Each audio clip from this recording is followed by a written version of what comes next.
ईद कुर्बा के दिनों में मौसम कैसा रहेगा, आइए जानते हैं। महकमा मौसमियात के मुताबिक ईद के दिनों में मैदानी इलाकों में मौसम शदीद गर्म रहेगा, ताहम बालाई इलाकों में बारिशों का इम्कान है।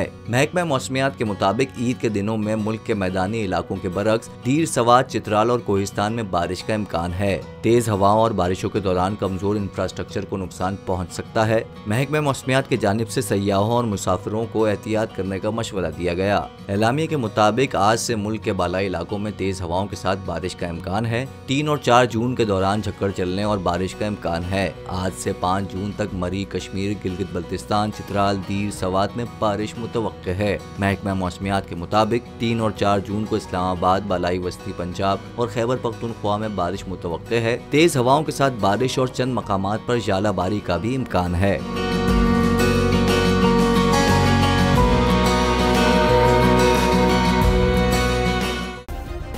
सब्सक्राइब करें और बेल दबाएं ताकि कोई खबर रह न जाए।